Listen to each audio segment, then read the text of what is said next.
It's recording this week. So, sorry about that, Michael. Was it you that couldn't get on last week? Yeah. Yes. Okay. It was on the West Coast. Well, It's welcome. interesting, he said it was like 2 minutes of it? 30 seconds. Oh, what's I tried to it? go back afterward, in the archive, because I couldn't do it in real time. I was tied up. We did have a problem, if you remember. Yeah. There was some type The of problem. recording lasted for 32 seconds and then stopped. We're on this week. It's recording. It's recording. And I'm not sure what that was, but it was a good message, I think. So let's see what is in store for us this evening. Welcome, everyone, and wherever you're coming in to this moment. I know we have Susie in Scotland and Karen in Panama. Yeah. And we have friends out in Australia and in Beijing. We have them in Mumbai, India, Germany, wherever you are tuning in. Two things. First of all, wherever you're at, it's only a place. But wherever you are is everything. So we're going to start, we always start by uniting our subconscious minds. And we reunite them, actually. We reunite them to bring awareness that we are infinite. And so we're just going to reunite to the infinite mind, the infinite subconscious mind of it all. So if you would just find a comfortable place, and we do this ancient exercise to bring this focus in to the moment so that we can see what message comes through. And as we breathe in all the positive cosmic energy of the universe, and we ask for strength, protection, and guidance.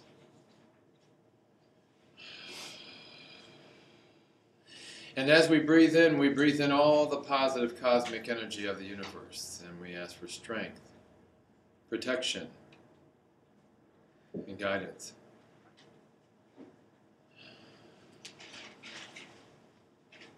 And as we breathe in all the positive cosmic energy of the universe, and we ask for strength, protection, and guidance. And as we breathe in all the positive cosmic energy of the universe. As we reunite as one infinite mind, and we are open and receptive to this truth. Wow. Some special energy has joined us. Yes, you and you. And you and you. And others. You're joining us. I know that the numbers are increasing every week. And if you're just tuning in for the first time, let me tell you that this is not about me speaking to you. This is about you speaking to yourself. It's either with my tongue or with your thoughts that come from my mouth. But whichever way, I'm going to ask you to think about something. Just think about something for just a second. And I want to say thank you. Thank you for being a part of my beginning. This moment is my beginning. This is it. I have declared this today. I said, as soon as we start recording tonight, I'm going to declare that this is the beginning of my life. The moment I've been waiting for almost 60 years, this is going to be the beginning. Now, if you have ever worked with me, then you probably got tired because I work all out. And if you ever played with me, you probably got tired because I play all out. And so you think, well, how could you go past that point? Well, there is a point always, the next point and the next point beyond that. And this is my point where I am letting it go. I'm letting my life go. I'm going to go all the way in the game, and I'm going to encourage you to get all the way into your game. What would it be? What would your life be if you just said, you know what, just forget about it. Just forget about it. I'm going all the way out. I'm not going to worry about the illness. I'm not going to worry about the loneliness, the pain, the sorrow. I'm just going all out. I'm not worried about the limitations or the challenges before me or behind me. I'm just going all out from this moment on. what would occur? Well, what would occur, I'll tell you before it even happens, is because it's already obvious to some of you, because you're calculative, and you would say, well, I would come alive. Exactly. You would be alive. Sometimes for the first time in your life. And some of you, for the first time in this capacity, that you let yourself get up to the line, and then you said, no, I think I will run later. I think I will join the race later. And you give all kinds of excuses from, I'm a free bird, or I don't conform, I'm a waysayer, whatever that you want to declare is your reason for not going all the way. You too can say that this is your moment, or whatever moment that you want. Some people choose New Year's. That's always a nice time to declare this is a clean slate, at least for 2 or 3 weeks. Some people say their birthday. Another ideal moment for people to say, you know, that year there is gone, so now I have one more chance. And it goes actually less time on your birthday. It's interesting if you think about it. 2 or 3 weeks at Christmas, or at New Year's, to start the new momentum, and that's all it lasts, about 2 or 3 weeks. But on your birthday, 2 or 3 days, and you let it go. You have to do things different. You have to do things different, you know. If you do the same things over and over, you know what you get. But it reminds me of a story of the monastery. A young monk joins the monastery, and he sees the brethren writing by hand, rewriting the books that are already written by hand over the years, and now they're all rewriting them by hand. But he looks and he says, who is proofing this work? How do they know that it's a fact? And one of the abbot says, you know, that's a good point. Nobody has ever brought that up. I think that's worth looking at. He says, I think I will be the one to proof it. I'm the abbot. And so he says, I will go to the library. So he goes down into the crypts, and he's there for days. They bring him food, but not to enter. After so many days, they get worried about him. So they go down, and he said, Abbot Jonathan. And they're getting closer to the door, and they could hear him in there sobbing, just sobbing his eyes out. And they start pounding on the door. He says, come in, for heaven's sakes, come in. And they said, are you okay? He said, I've been proofreading, and the word was celebrate, not celibate. If you keep doing the same things, right? And that's what we do. We get up to the line, we say, no, I can't go all the way. Well, what if you go all the way? What if you let go? What if you let loose and played hard? Played life as hard as you can. Human beings are always worried about what? Getting tired, getting sick and tired. If I push too hard, I might get tired. And then you know what will happen? I'll get sick. So what? Live. Guess what? You adapt. I've been to the far north, as far as humans live in the Antarctica. They adapt. 70 below with 70-mile-an-hour winds. They adapt and they live there. Been to the equator, 120 with 100% plus humidity. They adapt. You have adapted. Maybe you have adapted to your misery. And you just are making excuses for it, but you have adapted to your misery and say, this is what my life is.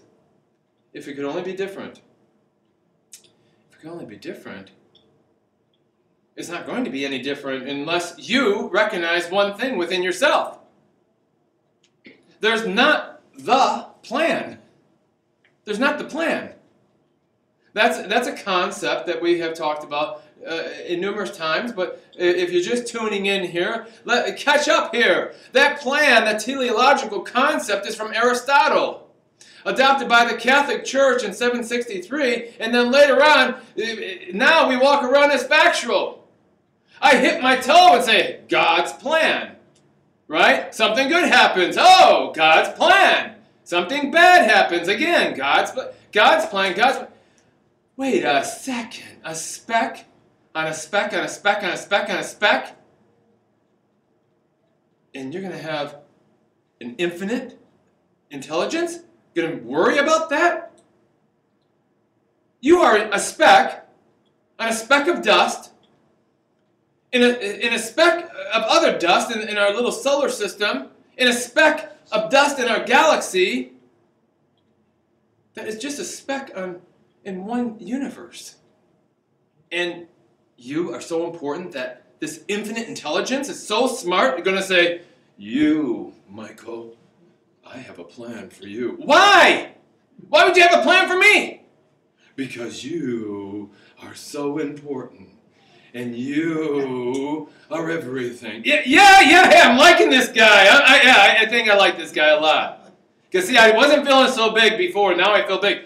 Well, what if you were the one? What if you were the infinite mind?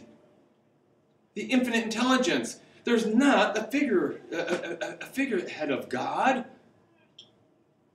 That's too primitive. It's too primitive thinking. We're past that stage now, folks. We don't need to really have it proven if Mount Sinai even existed. Who cares? That was thousands of years ago. If the bush burned or the tablets wrote themselves or whatever, who cares? It doesn't do anything for me today.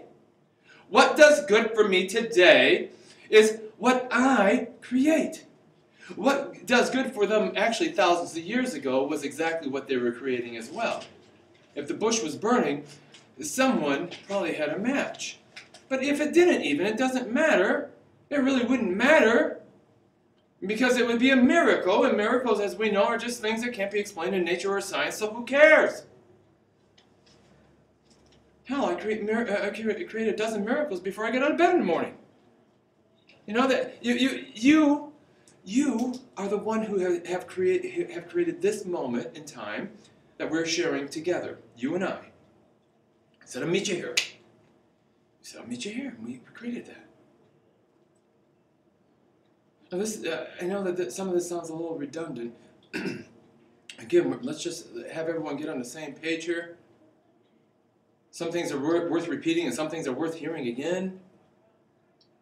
Let's catch up and so that we are all in this dance together. And what's the dance? The historical moment of time. The historical moment of time is where we are saying, you know what? I created it. I created it. Well, I wasn't forsaken. I remember exactly what my contribution was. I remember exactly what my responsibility in that situation was, and I created it. When we start playing that in life, we start playing all out. Now we don't have any more excuses.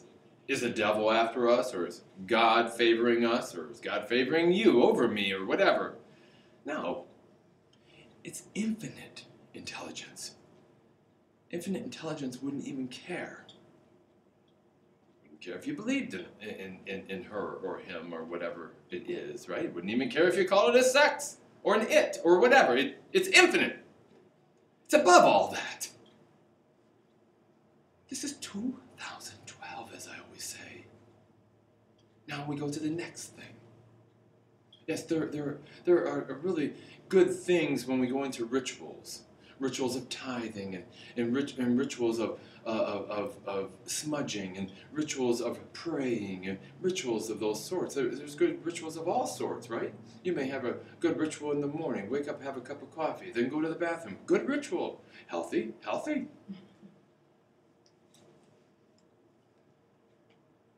Some rituals, though, get in the way of you, of what you really are. Because they give your power away. It's easy to say that I'm mad at you and I have no responsibility in this. You have total responsibility in it, but you wouldn't even be able to participate in it. You have total responsibility in it, and The other person, if it's two people, they have their own total responsibility on their side, but that doesn't really concern you. Yours is just yours. And when you start doing that, what you do is you gain power. For one, you start to unlock channels up in the brain. You actually start to unlock your spiritual centers. Second is that you start to unlock your mind. The mind is here, and you unlock your mind, and now you expand. You expand into your true self, not this limited self, not the limited self who is saying, I'm forsaken, and woe me, poor pitiful me, as the song goes. That's too easy. Poor pitiful me, now I'll just be pitiful, right? We talked about that before. I'll just be full of pity, and that's what my identity will be. I'll start to propagate that, and I will harvest more pity, and that's what I'll be. I'll harvest more pain, more struggle. That's a big thing. You are probably experiencing some of that in your life right now. What is that about? The struggle? That's a lie. Those are the books that were written over and over by hand, right? With no proofreading. It's a lie. Life is not a struggle. If you're struggling, then you are creating the struggle. Why are you doing that? What is that giving you? Is it giving you some sense of reality because you're not really sure that you are real even? You're like, no, I'm an imposter, you know? Because if you really knew me, you might not like me because honestly, I don't like myself a lot of times. So I'll only let you see this part of me, not that part. Nobody can see that part. It's probably more like this side, right? By your heart. Hide that part by your heart. Because that makes you vulnerable. If you don't get vulnerable in life, you're not going to be able to fully love life. And if you can't love life, you're not going to be able to fully live life. That's just that's not my rule. That's just how it all unravels. So when you start to say, you know what, I'm just going to love myself. I'm going to peeve everyone really off. Walk around and love yourself and start declaring it to everyone. How great you are, how much you love yourself. You'll see some people run away saying, wow, what an egotistical maniac, you know, what's his problem? And other people are like, really? You do? That's okay? Wow, tell me more. I might start liking myself. I'm not to love yet, I'm just a liking, right? But help me out here. Maybe I'll get to that eventually. No, you can actually love yourself. I'm outrageously, madly in love with myself. I really am. I'm the nicest person I've ever met. Hey, have I made mistakes? When someone says, oh, I make so many mistakes, I said, you know what? I live life at turbo speed. So when you live life at turbo speed, you make a turbo number of mistakes as well, right? And so I really believe that I have made, I've made a great life, and I've also made more mistakes than probably 10,000 people. But I make a mistake and I go, okay, keep on going. Okay, next.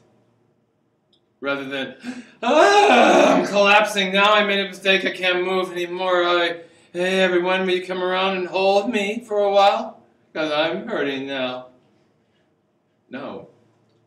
That doesn't do me any good. Come around my backside, give me a swift kick in the butt and say, hey, take a deep breath, remember? Take a deep breath, keep going, do it now. Keep going, do it now, keep going, do it now, keep going, do it now. And don't hold back. And then you, all of a sudden, when you start living with that kind of a philosophy, with that type of a drive, then people are like, whoa, you have a great life. I wish I had your life. You go, no, you don't. Yes, I do. My life is miserable. Well, then, get on board. Live life to the maximum. Declare that from this moment on, you're going all out. You're going all out. Nothing's holding you back. Especially you. Especially you. What if you just lived one day of your life for you? All the way, though. Now, some people might think, oh yeah, that means like get underneath the palm tree. Okay, I'll go with that. But what if you did, if you went underneath the palm tree and you started savoring every moment under that palm tree? You started looking at the bark and the leaves and everything else around you, and you kept on bringing it in more, bringing it in more. You started on a hunt to only identify what's the next beautiful thing, what's the next beautiful thing, what's the next powerful thing, what is the next thing that is opening up before my eyes and before my heart and before myself that is now bringing it all about. What's the next thing, what's the next thing, what's the next thing? And guess what happens? You find it. You find it. And why do you find it? You created it.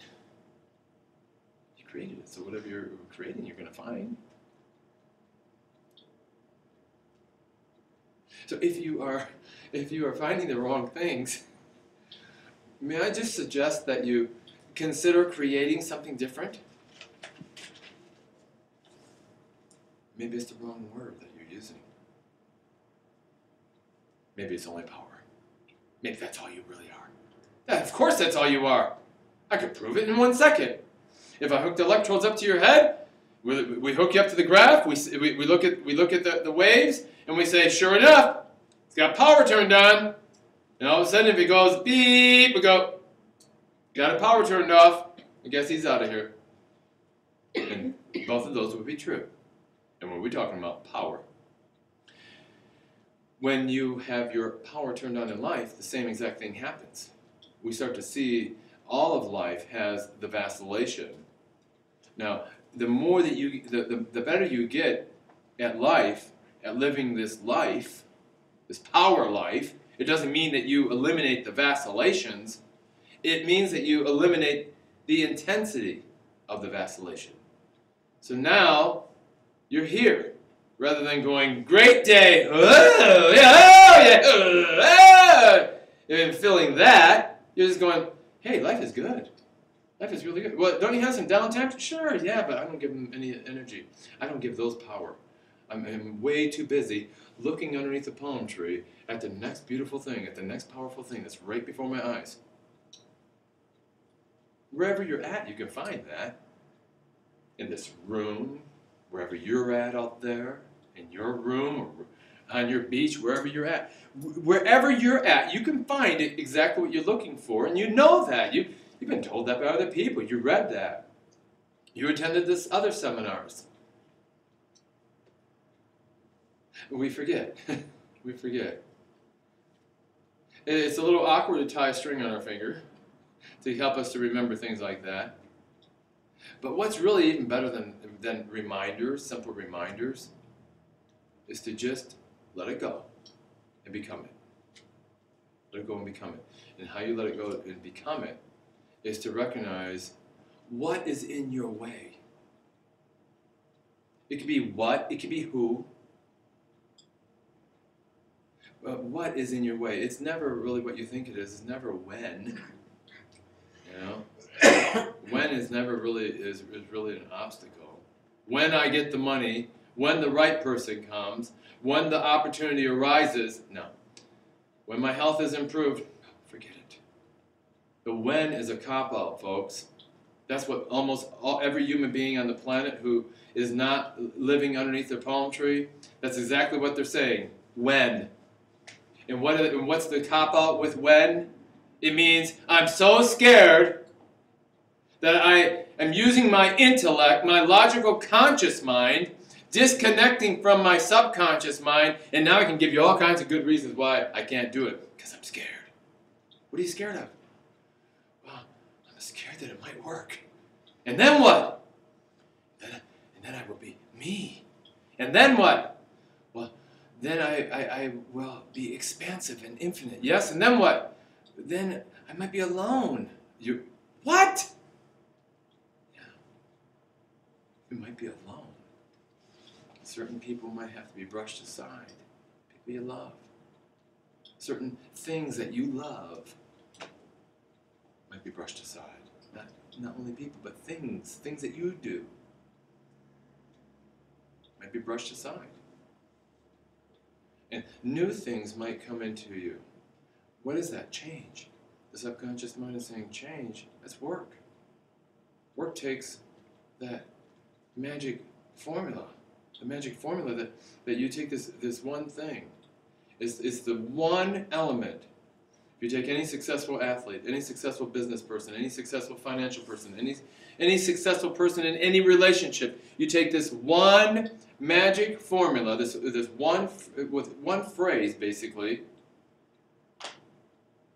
and it will turn it from mediocrity and failure into extreme success. It has to, because what it does, it takes this block of granite and starts chipping away, chipping away, chipping away, chipping away into the sculptor of your life, or the statue of your life. What is that? Self-discipline. Self-discipline. That's it. And the formula is either you discipline yourself, or the circumstances will do it for you. That's the way it goes. Don't discipline yourself with your finances, then you struggle with money. You don't discipline yourself in your relationships, then you struggle with loneliness. Keeps it going, right? Health, everything goes that way. So if you don't discipline yourself, the circumstances will discipline you. Unfortunately, though, the discipline that the circumstances give you, they are aberrated from life, from the life force, which is expansive. Life expands, death contracts, right? The baby is conceived and born and grows, and then we transcend out of the shell, and we start to disintegrate, and we change it in matter, and we shrink back into nothing, right? That's how it is. And so when we start to live by the self-discipline of circumstances, that's always contractive. It's always contraction. And so that means that you are, since you are not going to introduce your own self-discipline, of do it now, I don't feel like it, it's all right, do it now anyways, that you will start to contract. And your life will start to crumble. And that's where you're still a sculptor, but that's when you're starting to hit, and all of a sudden, oops, there goes the arm that has fallen off. What in the world happened there? Right? I was so careful too. It's that one little blow that knocked it off. Well, people say that's bad luck. Some people might even go as far as to say, well, that's punishment from God. An infinite intelligence is going to punish something? Why? What would that give? What would that give the infinite intelligence? A good feeling? Oh yeah, I'm infinitely intelligent, and now I'm going to punish you. Oh, that felt good. Oh, I think I'll do that again. Here, give him a zap. Give her a zap. Here, let's do all these zaps around. Come on, come on. Wait, what's that about? That doesn't really even make any sense to a child. What makes sense, though, is that if I'm sculpting here, and I'm allowing circumstances to self-discipline myself, is going to affect my power. My energy is now, instead of in a pattern, it's going to be an erratic formulation of a pattern. And even though I think I have control of my hammer and chisel, something happens and the energy is transferred differently. And when it does, that causes the arm to fall off in your life. That's how it works. It's not bad luck. Bad creation. Bad creation on your part. Think back on where you are right now. Think back on where you are in your life right now. And you can actually trace all the steps and see where you contributed, if you force yourself to. Now the ego may step in there and say, well, don't look at that. That's not really comfortable. There's no need to look at that anyways, is there? Sure there is. If you want to grow to the next level and stop repeating the same thing. The word is celebrate. The word truly is celebrate. And it's celebrating life. It's celebrating your life and moving it into this expansiveness. This expansiveness and of not really being concerned about being sick and tired. And in order to do that, you have to really get to the point of saying, I'm not concerned about my mortality. I'm not really concerned about my mortality. Life can be really overrated. Who said it's so important?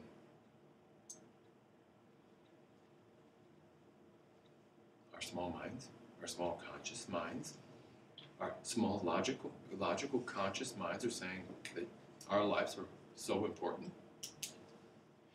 What's really important is not our lives. What's important is how you live your life. If you are part of the expansion for all of life, and I mean beyond this place even that we call Earth, but if you are part of that, what a beautiful life you have. And if you are anything other than that, I don't even have to talk to you. I will tell you right now. You're miserable. You're miserable. And you probably plant seeds of misery on a daily basis and water them regularly and pull the weeds around them to make sure the misery grows. There's no chastising here. There's no blame. It doesn't matter. You want to plant, fields of misery. Beautiful. As long as you are saying, I am miserable and I want more misery, and that's what I'm planting and that's what I take care of in my life. I make sure when anything is happy occurs in my life, that as soon as I can, I sabotage that to make sure I can create more misery. You might think, who would do that? Every single one of us. Every single one of us have done that. Multiple times. It's funny because if a young child especially does something wrong, it's common for adults who don't know the skills of communication to want to use corporal punishment. So they go, well, I can't communicate, so I know I use corporal punishment. Bad, bad, bad, right? So we get that down. And then you ask them, why did you just do that to your child? Because I want to teach him a lesson. What's that? Don't do that again. Oh, okay. And how many times have you done it? First of all, human beings, if you really think of us, whether we're that big or that big, we really don't like to make mistakes. So all you really have to do is bring the knowledge, communicate the knowledge to that entity, that for them to recognize that they are mistaken. And they'll correct themselves. They'll, oh, darn, that was a mistake, just like we do, right? Imagine if I followed you around all day and had a magnifying glass and looked at, oh, there, Phyllis, there's a mistake. You made a mistake. Everyone, Phyllis made a mistake. And you're like, hey, come on, Michael, you're a friend of mine. Would you be quiet, please? You're embarrassing me. I'm like, I'm only doing it because I love you. Come on. Love doesn't look like that. Instead, what love looks like is to say, I love myself so much that I'm going to take a look at my life, a careful look at my life, and I'm going to start to evaluate the things that are in my life right now that no longer fit what I want to live from this point on. Happy New Year, everyone. Yeah, this is Happy New Year. Anytime you want, you can call it out. This is my New Year from this point on. After all, the Gregorian calendar says January 1st. Chinese calendar varies, and whatever, January, February. So we can call out whatever we want. Let's call this your Happy New Year, which means it's the new year, the new beginning again of your life. What are the things that do not fit according to the results that you want out of your life? Is it time that you start to say, you know what, I will discipline myself to let those go? Now, discipline doesn't really require work. It's not a matter of work. It shouldn't be like, I'm not going to eat those cookies anymore. I love Oreos. No, it doesn't go that way. That's not discipline. Those are mind games. That's some type of mental sparring that you're doing with yourself. Don't do that. Discipline just says, Oreo cookies don't fit my life anymore. I no longer will eat them, or I will eat 2 of them from now on instead of the bag, or whatever the case may be, and you start to do that. I will no longer spend my whole paycheck. I will put 10% aside to produce a money-building fund, which is utilized to only produce more money in my life, and that's it. No matter how broke I get, if the lights get shut off, I won't spend the money-building fund on anything other than to make more money. not really work. Work is where you spend the money and your lights get shut off. And then you're like, oh, I think I better get another job or two so I can get the lights turned back on. That's work. See, it's a lot more work to produce a miserable life than it is to produce a blissful life. Because you actually have to go against the momentum of life. So I think that with me, declaring that from this moment on, I'm just going all out. I'm just saying, from this point on, whatever doesn't fit anymore, I'm not going to allow. And that doesn't mean bad habits. I'm going to let go of bad habits only if I choose. But if I don't choose not to let go of any bad habit, I can say to myself, I will let go of that bad habit, not that one. I realize that there is a contraction there. I realize that there is an out of ethics there, and that there will be a price to pay, but I'm willing for that to stay in my life. And as a matter of fact, I might actually turn the volume up on that habit. And that's okay. Maybe not for you, or you, but for me, because it's my life. As one of the ancient religions on the planet put it so well, do no harm. Do no harm. Do what you will, but do no harm. So I do whatever I want to me, as long as it doesn't hurt you. And that's the way it should be. Because, ladies and gentlemen, this is life.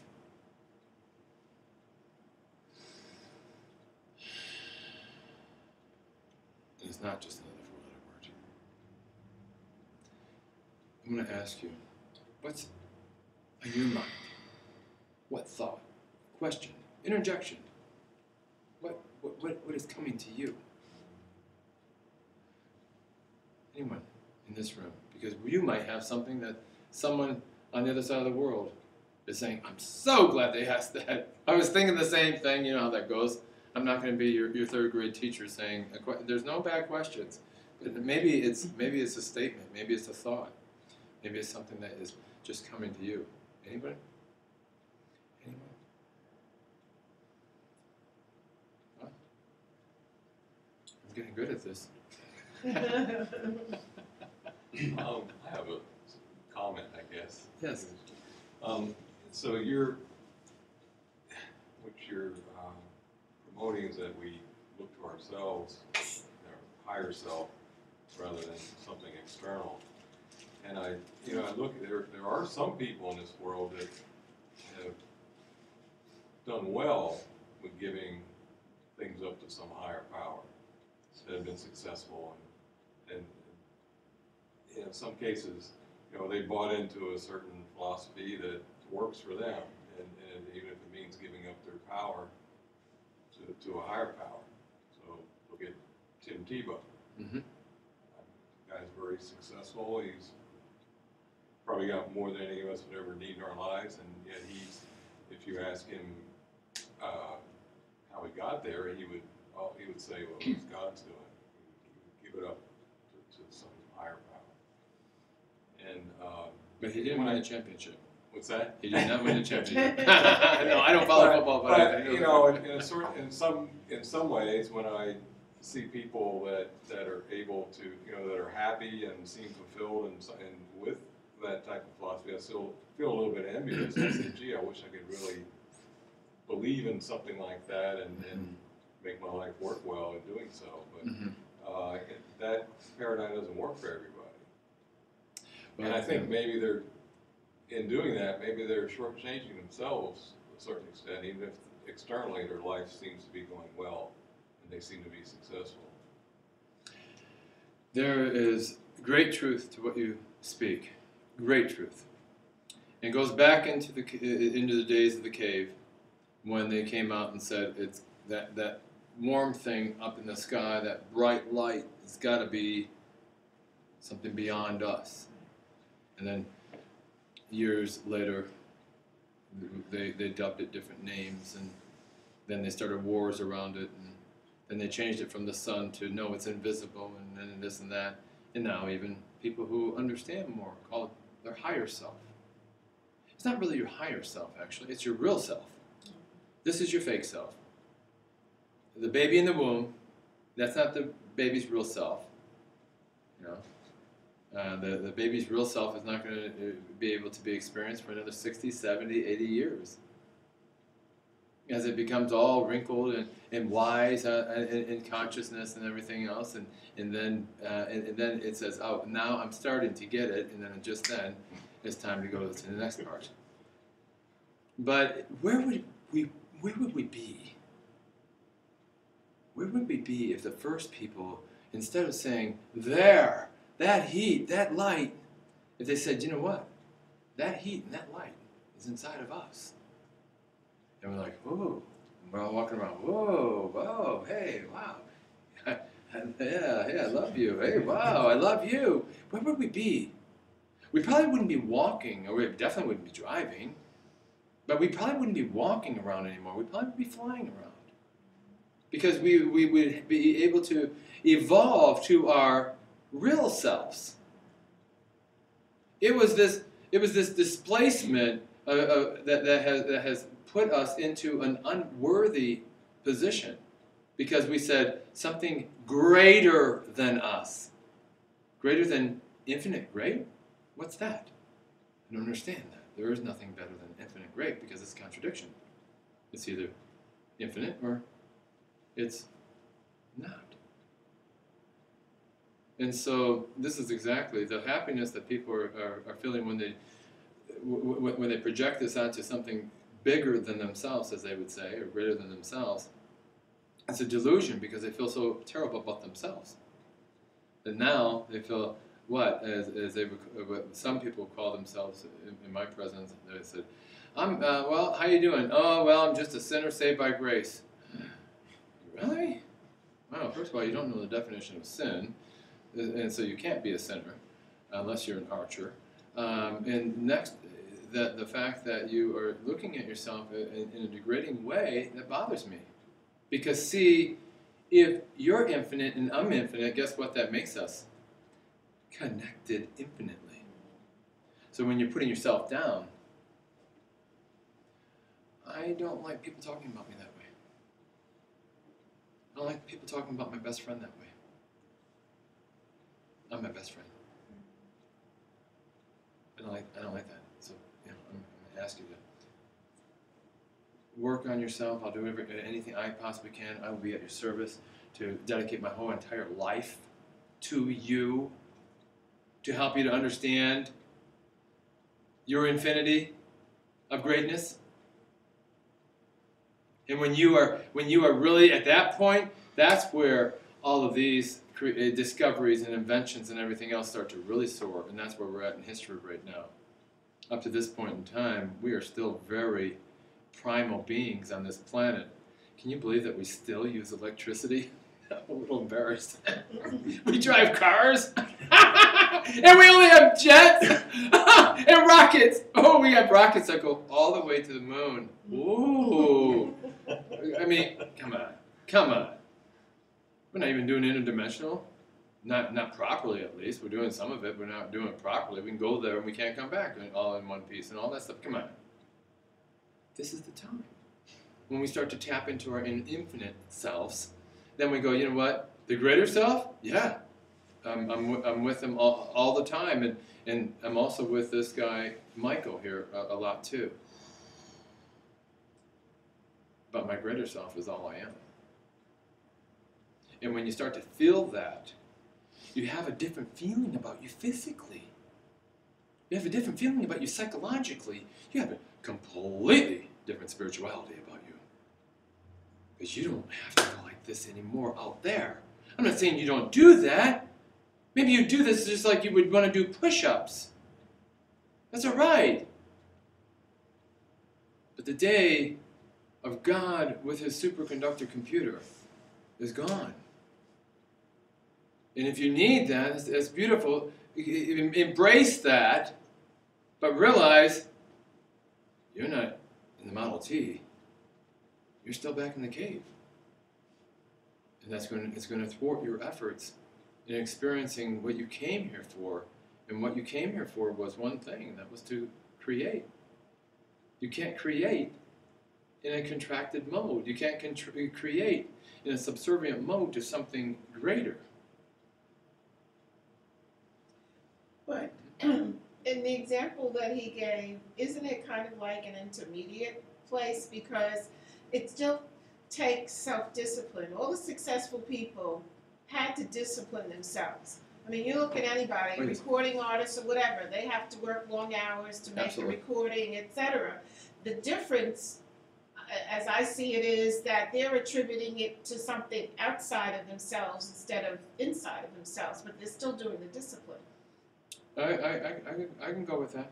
I can go with that. And just like if anyone is watching this, or if you're here even, and you need that outside thing, I'm not saying that you're wrong. I'm just saying you don't understand. Right. There's a big difference. Right. If you understand and you do it, that's wrong. Right. But if you don't understand and you're doing it, that's like seeing the child who's climbing up on the counter to get the cookie jar. And you're like, whoa, he's about to fall. He doesn't know. So it's wrong that he's going for the cookie jar, maybe, especially if you told him not to.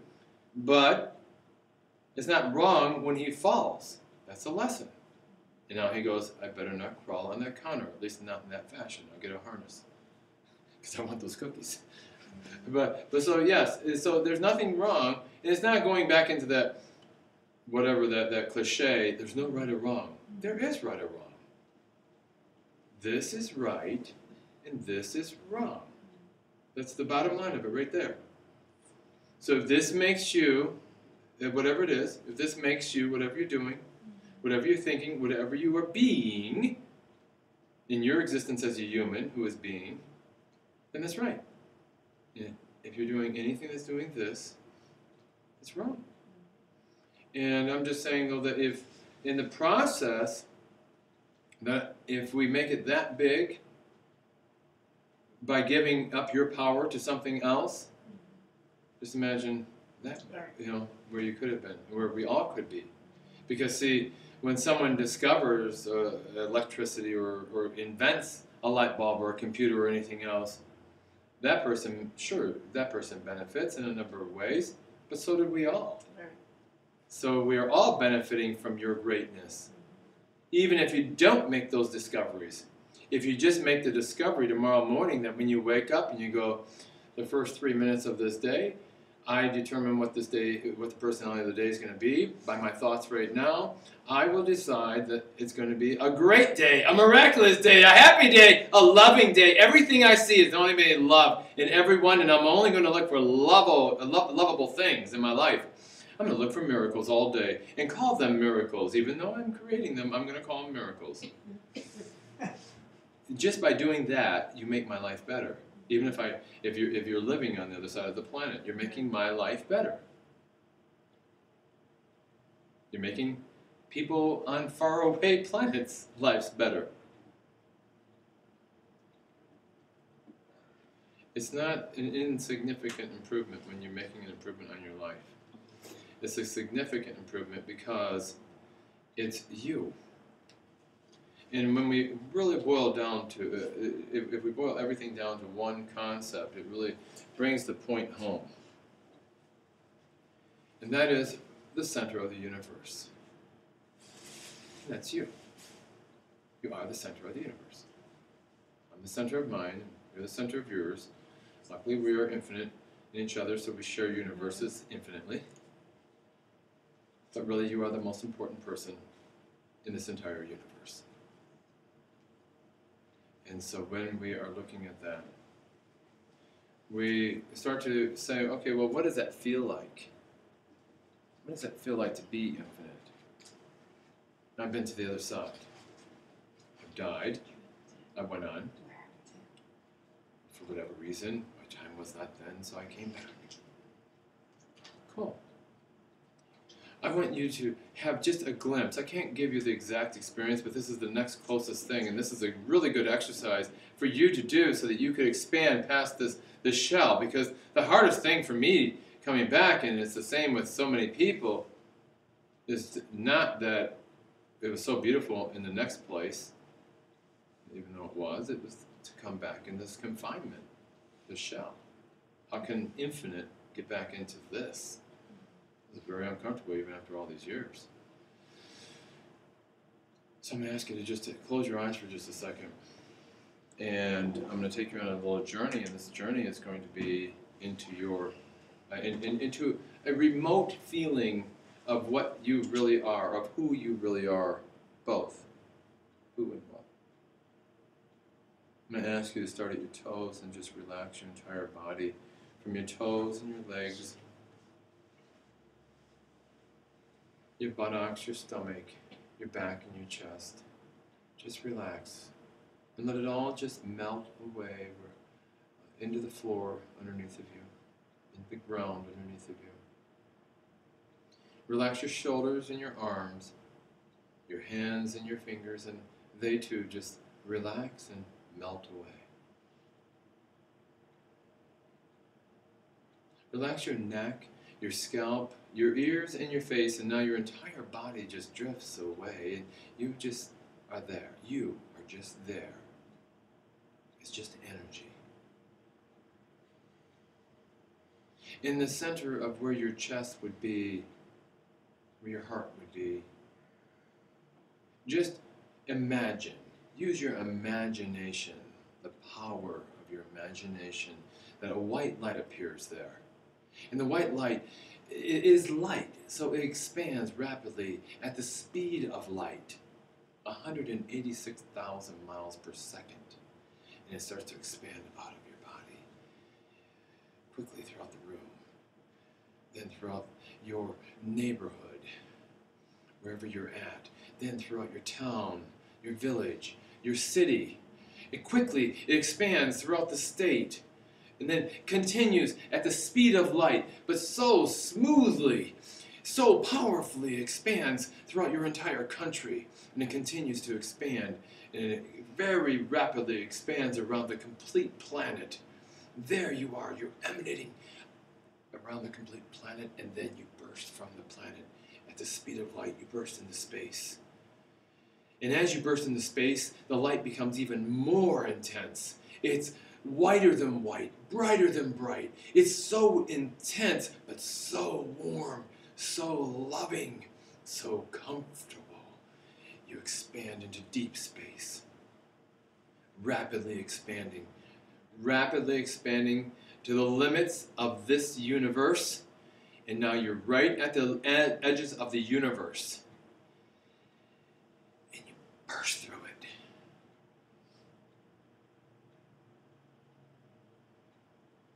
That's what you are. Right there. That's what you are. That's what you really are.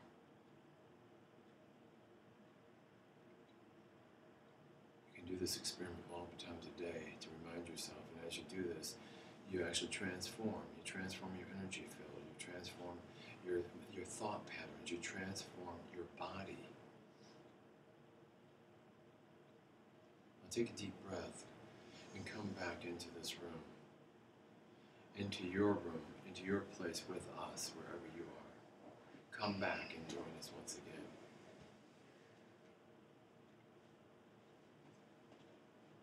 That's what you are.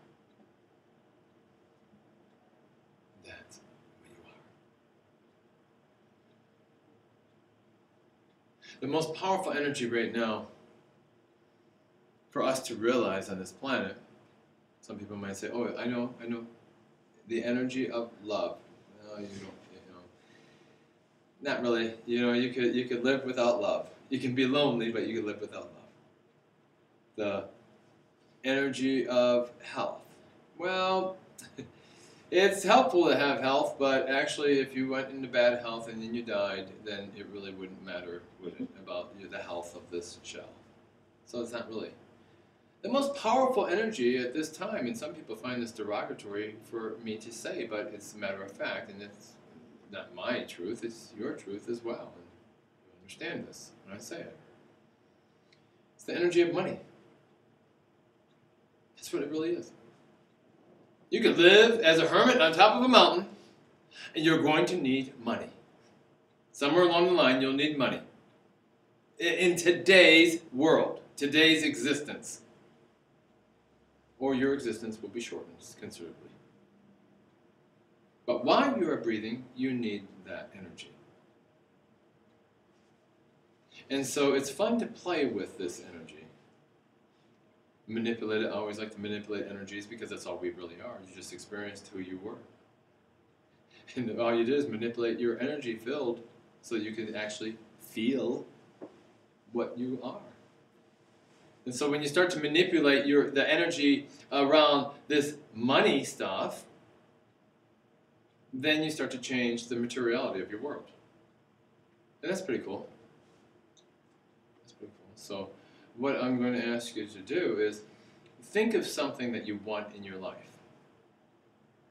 Now, tithing is a funny thing. Tithing is a funny thing because it's from the taxation rules, and I'm sure you understand that. I could see some very wise people in this room. From the ancient taxation was 10% goes to the government, and the tax collector will collect it. Some of the disciples of the christened one, they were, he was a tax collector, millionaire, multimillionaire. They all were back in those days because they got a percentage of the taxes, so they were very wealthy. But 10% is not really a number, it's just an arbitrary figure that was pulled out of a hat and said, hey, it worked with taxation, let's use it for tithing, and then tell people, if you give to God keeps a good scorecard, and we'll give it back to you. It doesn't work that way, as we know, as many of you know now. What works, though, is that when you give, your subconscious mind says, oh, I gave, so I deserve. Similar to what we were talking about by giving to your greater self, where you can start playing games like that. It's like there was research done on exercise, and the research was done with people wearing headphones and listening to music versus people who listen to no music. And then these same individuals were gauged with muscle gains and losses and all that sort of thing. And actually the exercise results, even cardiovascular, muscle density and so forth, was all significantly improved when people were not listening to music. We're not listening to music. As much as we love the rhythm and beat in our heads, when they were not listening to music. Well, it makes sense to me. Because see, when they weren't listening to music, then they had to look at themselves, at what they were doing. And what they were saying is, I'm working my butt off, and I am going to get in good shape. I'm getting in good shape. I'm getting in good shape. So see, the mind kicks in, the subconscious mind kicks in, and gives them a better body. People would call that a miracle, right? Because you're transforming the physical body, and sometimes beyond its limitations of science and nature. And so when we start to give, when we start to want to create something in our life, there's shortcuts. There's always shortcuts, and if there's a shortcut, I'm looking for it. I'm going to find it so I can share it with you. I'm an instant pudding type of guy. Unless you're making it for me. So here's what I found, is that whenever you want to create something in your life, what you want to do is use some energy. Use some energy and give. Oh, don't give to me. I'm not going to be like the preacher here. Okay, everyone, give to me. And nobody loves your money like me. Now everyone after me says it. And no, I'm not going to go there, but I am going to say this, is that give. Give. And if we can't, we don't have anything that we could pass around here. Oh, you are? Okay, great. Okay, perfect, perfect. That's not for me, that's for you. You don't give, because it was a great talk or whatever, or I feel obligated. No. You go, I want to create this. Here's the seed. Oh, I deserve. And watch what happens. It's all magical. And magic is just another word for miracle. It just means we don't understand it, but it works. Give for your sake. Give for your sake, and give to wherever you need to give. But give.